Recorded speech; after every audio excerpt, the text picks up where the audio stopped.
চারবারের বিশ্ব champion Italy দলটা নিজেদেরকে হারিয়ে খুঁজছেন 2026 বিশ্বকাপে। নিজেদেরকে খেলা নিয়ে সংশয়ে ফেলে দিচ্ছিলেন, নিজেদেরকে ছিটকে যাচ্ছিলেন 2026 বিশ্বকাপ থেকে। সেক্ষেত্রে ইসরায়েলের বিপক্ষে 4-5 গোলের যেই বিজয় পেয়েছে তারা, সেটা হতে পারত ড্র কিংবা পরাজয়। তবে 91 মিনিটে মিডফিল্ডার তুনালির গোলে আসলে তারা ইসরায়েলের হাত থেকে এ যাত্রায় রক্ষা পেয়ে যায়।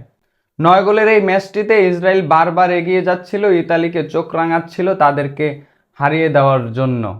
তবে সেক্ষেত্রে ইতালিকে সবচেয়ে বেশি ভুগিয়েছেন ইতালির মিডফিল্ডার লোকাতেলি এবং তাদের ডিফেন্ডার বাস্তনি।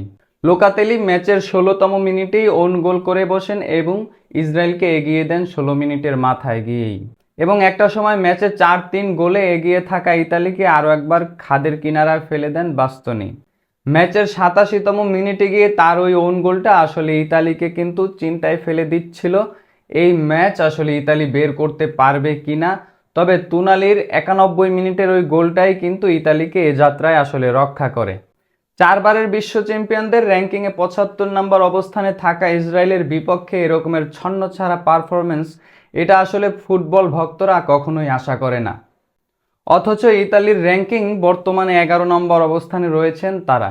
1934 ও 1938 সালে টানা দুইবারের বিশ্ব চ্যাম্পিয়নরা প্রায় 44 বছর চ্যাম্পিয়ন হওয়ার স্বাদ গ্রহণ করতে পারেনি, কয়েকটা জেনারেশন পার হয়ে যাওয়ার পরেও। সেক্ষেত্রে 1982 সালে 44 বছর পরে গিয়ে আরও একবার তারা চ্যাম্পিয়ন হওয়ার স্বাদ গ্রহণ করে। এরপরে পেরিয়ে যায় হতাশার আরও 2টি যুগ। 2006 সালে এসে তারা চ্যাম্পিয়ন হওয়ার স্বাদ গ্রহণ করে আরও একবার। সেক্ষেত্রে চারবারের এই বিশ্ব চ্যাম্পিয়নরা হওয়ার কথা ছিল সেলেসাওদেরকে পার করে সর্বোচ্চ ট্রফির অধিকারী, কিন্তু বর্তমানে তারা জার্মানির সাথে দ্বিতীয় সর্বোচ্চ ট্রফিধারী দল হিসেবে রয়েছেন যৌথভাবে। ইউরোপের সেরা 2টি দল ইতালি এবং জার্মানি, চারবারের বিশ্ব চ্যাম্পিয়নদের 2টি দলেরই এখন একটা ছন্নছাড়া অবস্থা। তাদের এই অবস্থার জন্য আসলে আপনি কি মনে করেন, কোন বিষয়টা এই অবস্থার জন্য দায়ী? এবং তারা কি আরও একবার ঘুরে দাঁড়াতে পারবে এবং বিশ্ব চ্যাম্পিয়ন হওয়ার স্বাদ গ্রহণ করতে পারবে? আপনার কি মনে হয়?